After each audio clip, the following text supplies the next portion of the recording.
Hello, good afternoon, everybody.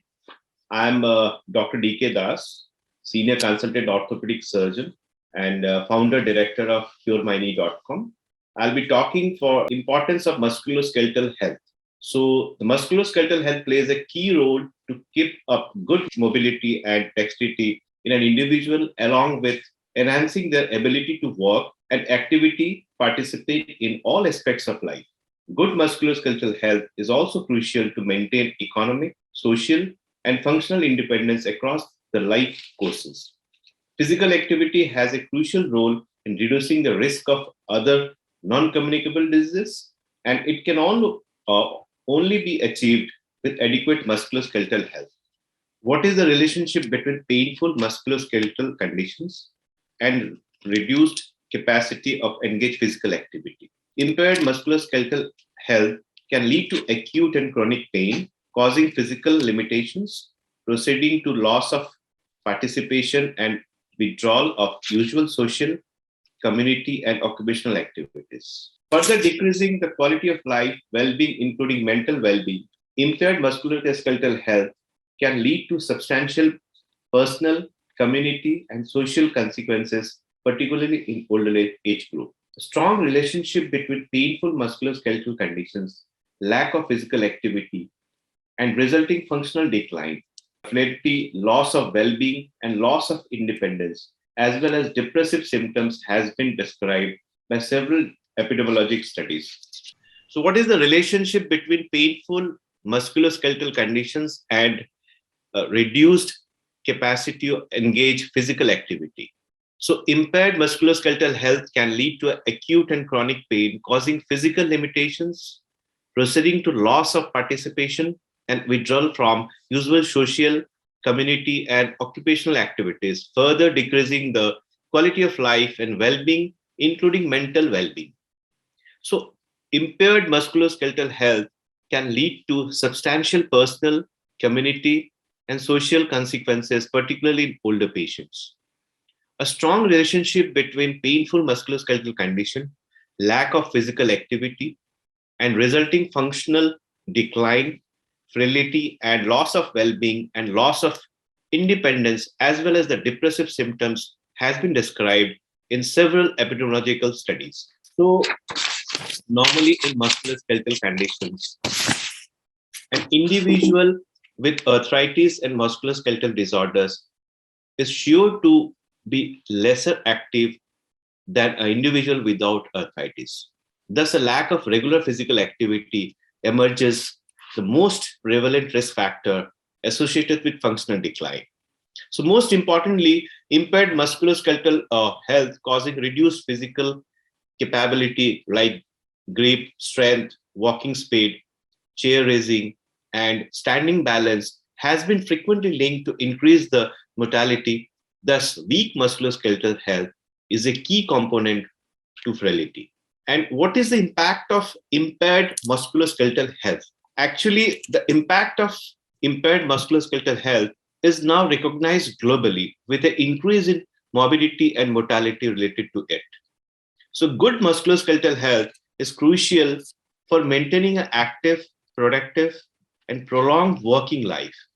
With an increase in the global retirement age, maintaining good musculoskeletal health will become increasingly important for older workers, as many occupations and work-related activities as associated with musculoskeletal disorders like low back pain and shoulder disorders. So thus, it is important to identify that implement effective interventions for people with musculoskeletal condition to remain productive at work. So high-income countries observe musculoskeletal conditions to be one of the major cause of work loss, early retirement, and lost retirement wealth, while developing countries see musculoskeletal condition to have a major impact on livelihood. Thus, reduced musculoskeletal health result in reduced productivity, economic loss to society at all levels. Since musculoskeletal condition are chronic, painful, associated with disability and social disengagement, frequently causes mental health impairment such as depression, anxiety, as well as other comorbidities. Physical and mental aspect of quality of life related to health is known to be greatly impacted in persons with multimorbidity. Unfortunately, this impact is even greater when there is an associated musculoskeletal condition. What is the burden of disease related to the musculoskeletal condition? So, non-communicable diseases now account for most of the global burden of disease, with musculoskeletal condition being the leading contributor. So, developed countries well recognize the transition of burden to long-term disabling conditions. However, now low and middle income countries are also demonstrating the enormous future impact from musculoskeletal conditions such as osteoporosis, low back pain driven by population growth and aging. So since age is commonest risk factor for musculoskeletal condition, it is estimated that by 2050, there will be 5 times rise in the people over 40 years living in developing countries, contrasting the wealthier countries, the World Bank 2011. Additionally, obesity, another important risk factor for many musculoskeletal conditions, is also hypothesized to rise dramatically in the developing countries over coming 2 decades. Furthermore, increased use of motor vehicles is not only reducing physical activity, but also increasing the numbers of motor vehicle accidents and resulting musculoskeletal trauma and disorders. Role of physical inactivity and sedentary behavior in musculoskeletal health. Sustained and systemic urbanization in developed countries has led to sedentary behavior among people, particularly younger ones. The rapid growth of legions of video games, media, movie streaming, and binge watching seems to be a prime contributor. This surge of sedentary behavior is only a major risk factor for many chronic diseases, but it is also recognized as substantial global economic burden. Increasingly, interestingly, physical activities and optimizing exercises are recommended by Arthritis Research UK versus Arthritis and World Health Organization is an optimal way to improve musculoskeletal health. Evidence shows that effects of a sedentary lifestyle, example desk job, can reduce by a small amount of activity per day. A recent meta-analysis utilizing the data of more than 1 million individuals concluded that 1 hour of moderate level of activity daily can eliminate the increase of risk of death associated with 8 hours of sitting.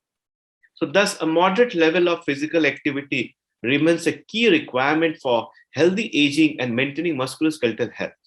Sedentary behavior is a major contributor to obesity and type 2 diabetes. Likewise, obesity is also a major contributor to the development and progression of osteoarthritis, with several epidemiological studies confirming the link between adiposity and joint degeneration. So evidence suggests that increasing the level of physical activity will not only increase the musculoskeletal health, but also decreases the risk of suffering the obesity related to disease such as diabetes. So WHO recommendation of physical activity for healthy individuals are basically nearly 2 hours a week of moderate physical activity is about 20 minutes per day of any kind of physical activity like brisk walking is recommended by WHO as well. These exercises elevate heart rate and are known to be associated with lower lifetime risk for cardiovascular disease. So apart from rendering musculoskeletal health benefits, improvements in cardiorespiratory fitness can be achieved by changing sedentary lifestyle and behavior to achieve a low intensity physical activity like walking. So exercise is now widely prescribed for the rehabilitation of musculoskeletal injuries, and its use as a preventive health measure is now widely investigated with guidelines around the type, frequency, and duration of activity being considered. So focus on evidence-based interventions for the musculoskeletal conditions that causes the most daily disability adjusted life for years. So low back pain and neck pain can be benefited by staying active, exercising regularly. So group exercises programs or weight loss support, if required, can be considered. So to reduce the increase of fall, balance and strength training, home hazards assessment, participation in falls prevention program, and getting involved is activities like gardening, dancing, etc. will help. So osteoarthritis has been shown to be benefited upon activities and exercises that improves muscles, aerobic activities, and exercises that improve the muscle and fitness like walking, swimming, Pilates, weight loss supports can be rendered if required. If I explain the association between healthy aging, physical exercises, and if aging is inescapable, but it can be made easy and healthy with the help of exercises, why not exercise renders many benefits to the aging body, like including reducing the manifestations of aging, especially the aging phenotype of the elderly. A recent systemic review concluded the physical exercise renders a positive impact on muscle mass and function in healthy subject age 60 and above by improving the muscle performances, by increasing the ratio of type 1 and type 2 muscle fibers, increasing the cross-sectional areas of type 2 muscle fibers. So a European Society of Clinical and Economic Aspects of Osteoporosis, Osteoarthritis, and Musculoskeletal Disease task force recommended higher protein intake in combination with physical exercise postmenopausal women at risk for developing the menopause associated musculoskeletal diseases like osteoporosis. Physical exercise program improves strength balance in aging women with osteoporosis. Additionally, fragility fracture risk associated with osteoporosis can be decreased by following an exercise program. And exercise increases bone density and reduces inflammatory markers, thus having an active lifestyle from an early age. Following recommendations for exercise could be beneficial for women as well. So furthermore, exercise and mechanical loading also have a positive impact at molecular, cellular, and tissue levels. Like with aging, the potential for cell proliferation and number of stem or progenitor like cells decrease in tendons, increase versus loading can induce the increase in tendon collagen synthesis, thus increasing the tendon strength. So physical exercises are and mechanical loading also have a positive role in maintaining cartilage and bone health. So moderate exercise could also enhance the quality of tissue produced during the healing of injuries of tendons. So relationship between obesity and musculoskeletal disease. So if I discuss a surge in sedentary behavior and unhealthy diets have caused a global obesity epidemic, along with a sharp rise in the incidence of type 2 diabetes, there are further great risk factors for cardiovascular and neurodegenerative diseases, which furthermore complicates the management of musculoskeletal diseases. So obesity is important. Comorbidity of many musculoskeletal conditions is closely related to development of osteoarthritis, one of the commonest musculoskeletal health issues. Thus, strategies aimed to reducing obesity in adults with that will reduce the occurrence of OA, thus can alleviate some of the pain of the condition. So interestingly, obesity is also one of the most modifiable risk factor for osteoarthritis.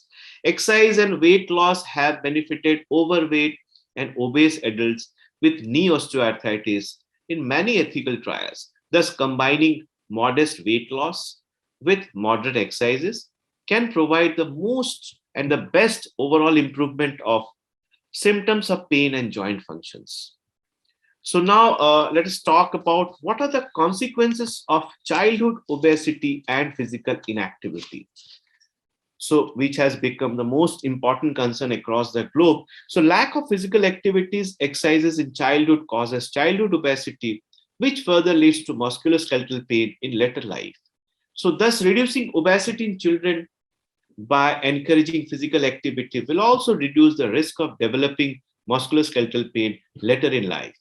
So furthermore, consumption of unhealthy diet, sedentary lifestyle is contributing to the increased incidence of childhood obesity, and low in nutrition value and high in calorie content foods further contribute to the obesity as an epidemic, which may also play a role in the high prevalence of type 2 diabetes and cardiovascular diseases, which are further exacerbated by lack of fitness and inactivity. Last but not the least, the diet also part of healthy living.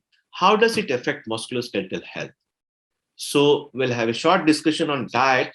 So if I come to diet, yes, diet is inevitably an important part of healthy living. A 3-year follow-up of study, including 400 adults who that diet high in potassium from fruits and vegetables intake reduces the amount of muscle loss in adults more than 65 years of age. Dietary flavonoid intake from fruits and vegetables is also known to be positively correlated with good bone health, that is, bone mineral density and bone resorption in perimenopausal women as well. Improving the diet of osteoarthritis patients have also shown great benefit in vitamin D, calcium, and particularly protein. Consumption have been shown to optimize the muscle bone functional outcomes in older people, reducing fall and fractures. So calcium and protein synergistically optimize the bone health. So thus dietary strategies for improving musculoskeletal health should include consumption of long chain fatty acids, vitamin D, and vitamin K that helps in bone and cartilage mineralization, decreasing the blood cholesterol. Antioxidant rich diet may benefit athletes of improving the tissue repair. So sarcopenia in elderly people can be benefited by combining exercises with a dietary supplement of any protein fortified with vitamin D as it increases muscle mass. Thank you so much for listening to me, and it was pleasure talking about musculoskeletal health. Thank you so much.